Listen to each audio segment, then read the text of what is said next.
अमित शाह जी से मैं कहता हूं आपको इस्तीफा देना चाहिए। आप कुर्सी पे बैठे हुए हैं, उन्हीं को लगता होगा कि ये भगवा 2014 के बाद आया है जो अपने बाप को बाप नहीं कहते। जब वो पलायन कर रहे थे तब हमारे देश के गृह मंत्री मोदी का प्रमोशन कर रहे थे।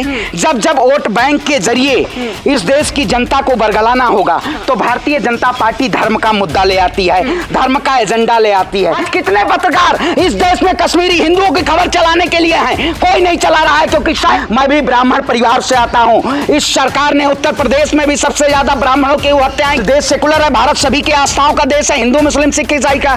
अब भगवा पहन लिया मतलब भाजपाई हो गए हम। मैं शर्मा सजग भारत में एक बार फिर से आप सभी का स्वागत करती हूं। कश्मीरी पंडित जो एक बार फिर से मुद्दा उठा है और कश्मीरी पंडितों को एक बार फिर से टारगेट बनाकर उनकी किलिंग जो है वो लगातार जारी है। सरकार सुरक्षा देने में सफल रही या नहीं, या सरकार आगे ऐसा क्या करेगी कि कश्मीरी पंडित सुरक्षित वहां पर रहे, या पलायन होगा? ये सभी सवाल हैं जो आज उठ रहे हैं और कश्मीरी पंडितों के साथ एक बार वही 1990 वाली चीजें दोबारा रची जा रही हैं। श्रवण पांडे हमारे साथ मौजूद है इस मुद्दे पर बातचीत करने के लिए। खुद पंडित हैं आप। कश्मीरी पंडितों का जो दर्द है इस समय, एक समय 1990 था और एक 2022, जो दर्द है उसको किस प्रकार से बयां करेंगे? देखिए, आखिर मैं पूछना चाहता हूं वो जो लोग कहां हैं जो कश्मीर फाइल के नाम पे और प्रमोशन के जरिए इस देश के हिंदुओं को बरगलाने का काम किया? आखिर क्या 1990 की वो काली रात जब भारतीय जनता पार्टी की समर्थित सरकार बीपीसी प्रधानमंत्री थे, उस वक्त भी भारतीय जनता पार्टी की सरकार थी। आज 2022 में जो वहां पे पलायन हो रहा है, आखिर कश्मीरी पंडितों की जो किलिंग हो रही है, टारगेट किलिंग, आए दिन कहीं ना कहीं घटनाएं। जो सरकार कहती थी कि धारा 370 हटेगा, कश्मीर के हिंदू सुरक्षित होंगे, लेकिन कश्मीरी पंडितों के नाम पे, देश में किसानों के नाम पे तमाम vote bank Bharatiya Janata party ने सत्ता में आने का काम किया। आज आप बताइए, विवेक अग्निहोत्री कहां है, अनुपम खेर कहां है? आखिर कश्मीरी पंडित का राग हुआ पुराना और पृथ्वीराज चौहान का जमाना नया आ गया। नया जमाने में अब आप आ गए हैं। जिस तरह से इस देश में इतिहास को एक फिल्म के जरिए कहीं ना कहीं प्रदर्शित करने का काम किया जा रहा है, आप बताइए इस देश की जनता को क्या गुमराह नहीं कर पा रही भारतीय जनता पार्टी? जब जब वोट बैंक के जरिए इस देश की जनता को बरगलाना होगा तो भारतीय जनता पार्टी धर्म का मुद्दा ले आती है, धर्म का एजेंडा ले आती है। आज जो हमारे लाखों करोड़ों भाई, हम जो कश्मीरी पंडित, जो लोग पलायन और जिनको मारा जा रहा, आखिर क्या जरूरत पड़ गई? जब वो लोग पलायन कर रहे थे तब हमारे देश के गृह मंत्री आईपीएल का मैच देख रहे थे। ये कितनी बड़े शर्म की बात है। जब वो पलायन कर रहे थे तब हमारे देश के गृह मंत्री मोदी का प्रमोशन कर रहे थे। क्या आपको सत्ता में बैठाया गया आप मोदी का प्रमोशन करने के लिए? क्या देश की जनता के साथ न्याय करने के लिए? आप कहते हैं मीटिंग होगी। अरे देश में जितने सांप्रदायिक दंगे फैलाए जा रहे हैं, हिंदुओं के ऊपर सबसे ज्यादा हिंदुओं की जुल्मी सरकार है। ये जुल्मी, आज कितने चैनल कश्मीरी पंडितों को हिंदुओं के लिए, अभी मस्जिद का मुद्दा आ जाएगा तो सब लोग आ जाएंगे कि मंदिर मस्जिद पे क्या स्टैंड है। आज कितने पत्रकार इस देश में कश्मीरी हिंदुओं की खबर चलाने के लिए हैं, कोई नहीं चला रहा है क्योंकि शायद जो कहते थे कि हिंदू हितैषी सरकार है, इस देश में पूरा कैबिनेट मंत्री हिंदू बैठा हुआ है, लेकिन सरकार चू से चू नहीं कर रही है। हिंदू राष्ट्र की बात करते हैं कि भैया हिंदू राष्ट्र बना देंगे, चैनल उस चीज को सपोर्ट करते हैं। वहीं अगर मुस्लिमों की बात होती तो हर चैनल उस चीज को दिखाता, उस चीज को ही टीवी पर कई दिनों तक दर्शाया जाता है। तो हिंदू का ही सपोर्ट क्यों नहीं कर रहे हैं? अब देखिए, मैं कहता हूं ये सरकार कहीं ना कहीं, आप बताइए, देश का प्रधानमंत्री हिंदू, देश का राष्ट्रपति हिंदू, देश का गृह मंत्री हिंदू, देश की पूरी केंद्रीय मंत्रिमंडल हिंदू, और आज मुद्दा जब कश्मीरी का, लोगों को आपने वीडियो देखा होगा शायद, वो जम्मू कश्मीर के एयरपोर्ट के वो हृदय विदारक घटना, आज आंसू से जिस तरह से आज इस देश में मुसलमानों को टारगेट करके कहीं ना कहीं मंदिर और मस्जिद में लड़ाया जा रहा है, उसी तरीके से आज हिंदुओं के ऊपर प्रताड़ना हो रही है। मैं उस समाज से आता हूं, मैं भी ब्राह्मण परिवार से आता हूं। इस सरकार ने उत्तर प्रदेश में भी सबसे ज्यादा ब्राह्मणों की हत्याएं की।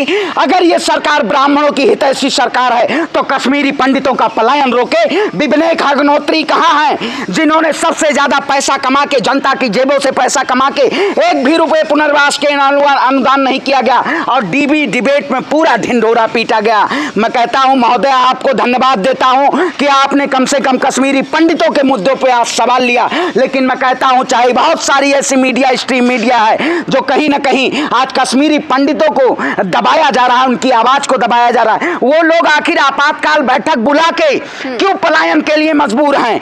आखिर ये कहीं ना कहीं मुद्दा है। ये पलायन जो हो रहा है, सरकार उनको घरों में कैद कर रही है कि अपने आप को दिखाना चाहती है जनता के सामने कि भारतीय जनता पार्टी के सरकार में कश्मीरों का पलायन नहीं हो रहा है, कश्मीरी पंडितों का पलायन तो अब रोक दिया ना। अमित शाह जी ने बोला तो सही, आप अभी कह रहे थे कि बैठक नहीं हो रही। बैठक कल हुई है और बैठक में यही फैसला लिया गया है कि पलायन नहीं होगा, सुरक्षित जगहों पर, कश्मीर में ही सुरक्षित जगहों पर सभी को पहुंचाया जाएगा। नहीं तो आखिर क्यों आप जिसका घर है वो घर में रहना चाहिए कि उसको कहीं ले जाएंगे आप सेंट्रल बना के आप वहां बैठाने का काम करेंगे, एक जेल की तरह आप रखना चाहते हैं? ये सरकार कहीं ना कहीं लाशों पे राजनीति करके और अपने वोट बैंक, क्योंकि आपने देखा होगा कुछ दिन पहले बयान आया था, सुशील चंद्रा जो चीफ इलेक्शन ऑफिसर हैं, उन्होंने कहा था कश्मीरी का परसीमन पूरा हो चुका है, अब कश्मीर में चुनाव होने की जरूरत है। तो Bharatiya Janata party vote bank के लिए लोगों को जबरदस्ती कैद करना चाहती है और लोगों को बंद करके दिखाना चाहती है कि कश्मीरियों का पलायन कम हुआ है। लेकिन ये कहीं ना कहीं सरकार अपने वोट बैंक के लिए इस देश की जनता को आग में झोंकने का काम कर रही। आखिर आज हिंदू मुसलमान की इतनी नफरत क्यों फैली हुई है? क्योंकि भारतीय जनता पार्टी जगह जगह पे इस देश में हिंदू मुसलमान की नैरेटिव फैला के, और सबसे बड़ी मीडिया ये जो गिद्ध मीडिया है, आपको तो सपोर्ट करना चाहिए। आप खुद पंडित है, तिलक लगा कर आए हैं, भगवा पहन कर आए हैं, फिर भी आप खामी बता रहे हैं। मतलब अपने तिलक को, अपने धर्म को व्यापार बनवा दें। भगवा पहने, भगवा शांति का प्रतीक है। सपोर्ट करते होंगे ना हिंदू राष्ट्र वाली चीज को, आप भी करते होंगे भैया, हिंदू राष्ट्र बना दो। नहीं क्यों बना दो? हिंदू राष्ट्र, देश सेकुलर है, भारत सभी के आस्थाओं का देश है, हिंदू मुस्लिम सिख ईसाई का। अब भगवा पहन लिया मतलब हथपाई हो गए हम, मतलब अपने देश को बेचते, अपने तिलक और कलावे को बेचते। जब इनके विधायक कह सकते हैं कि तिरंगा जो है उसको हटाकर भगवा तो वही तो कह रहे हैं, इनके दिमाग में मानसिक संतुलन खराब है इन लोगों का। ये भगवा को बेचना चाहते हैं, ये हमारे धर्म को बेचना चाहते हैं। शायद उन्हीं को लगता होगा कि ये भगवा 2014 के बाद आया है जो अपने बाप को बाप नहीं कहते। की नजरों में तो तभी है ना, प्रचार कर रहे हैं क्या? वो अपने बाप को बाप नहीं कहते होंगे। हम तिलक लगाते हैं, हम ब्राह्मण परिवार से आते हैं, हमारा पूजा और अंतिम संस्कार करना कोई नहीं रोक सकता।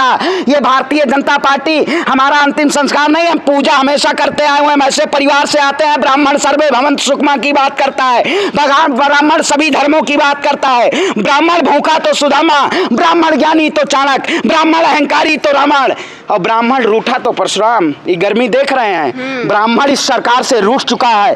आने वाले जो 2024 का चुनाव होगा, ये कहीं ना कहीं भारतीय जनता पार्टी को सबक सिखाने के लिए और भारतीय जनता पार्टी को सत्ता से बेदखल करने के लिए आने वाला चुनाव उसमें बेदखल कर देंगे। और क्या नहीं बेदखल? पार्टी दावा कर रही है 50 साल तक अपनी सत्ता बनाए रखेगी, आप कह रहे हैं उन्हें बेदखल कर देंगे। मैं तो कह रहा हूँ इस देश में पत्रकारिता भी बची हुई है। मैं ये दावा कर रहा हूँ कि पत्रकार सब बिके हुए हैं। अच्छा, दावा तो दावा करने से, दावा और वादा करते रहिए आप। राजनीति में तो दावा वादा चलता रहता है।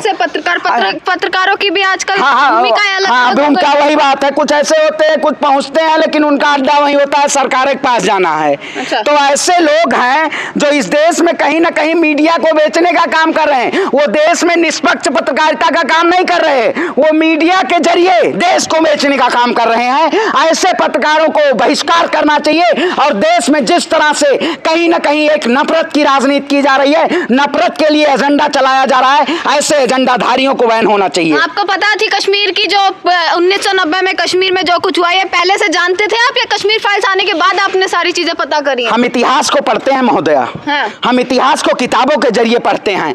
हम पृथ्वीराज या किसी भी, अब ये नहीं है भारतीय जनता पार्टी 800 साल पहले राज करके चले गए अकबर, शाहजहां और मुगल, तो आज भारतीय जनता पार्टी मुगलों के नाम पे राजनीति करने का काम करते हैं।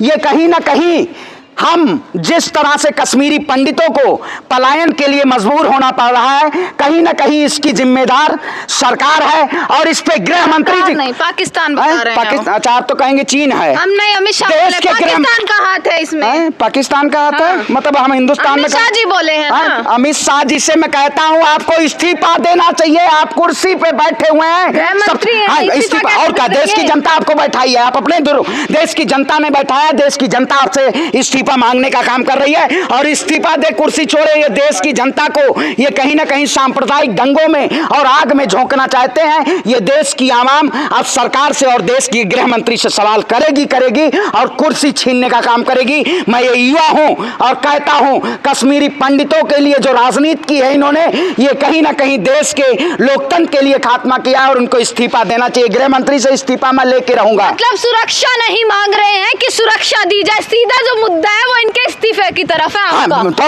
ये नहीं बोलेंगे कि सुरक्षा दे दीजिए, कश्मीरी पंडितों को सुरक्षा। आए दिन देश में आए दिन लोगों को दर दंगे कराए जा रहे हैं। 3400 से ज्यादा दंगे हो चुके हैं। इतने दंगों में तो आज हिंदू मुसलमान की बात पे नहीं बोली जा रही। ये सरकार कहीं ना कहीं दंगा करा के सत्ता में रहना चाहती है, इसलिए गृह मंत्री से इस्तीफा चाहिए। आप इस्तीफा दीजिए। प्रधानमंत्री ठीक है ना भाई, पहले गृह मंत्री तो छोड़े। आप देखिए प्रधानमंत्री खुद ब खुद सत्ता से बेदखल हो रहे हैं 24 में। अच्छा, सत्ता से बेदखल हो रहे हैं। 22 में आप सबको कर रहे थे। जाकी रही भावना जैसी, प्रभु मूरत देखी तिन तैसी। अब देश की जनता इनको मूरत दिखाने का काम करेगी।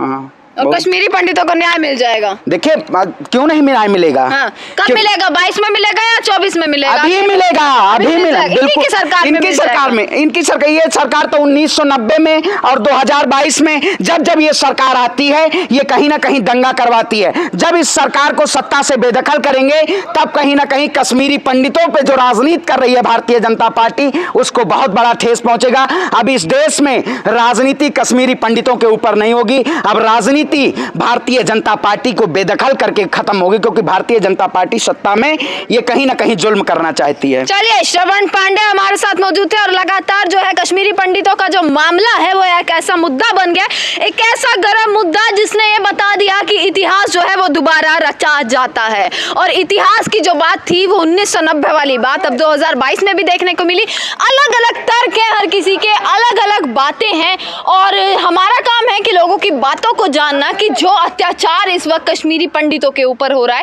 उसमें किसकी जिम्मेदारी है, किसकी खामियों की वजह से आज ये सब कश्मीरी पंडितों को सहना पड़ रहा है। देखते रहेगा सजग भारत। आपका बहुत बहुत शुक्रिया।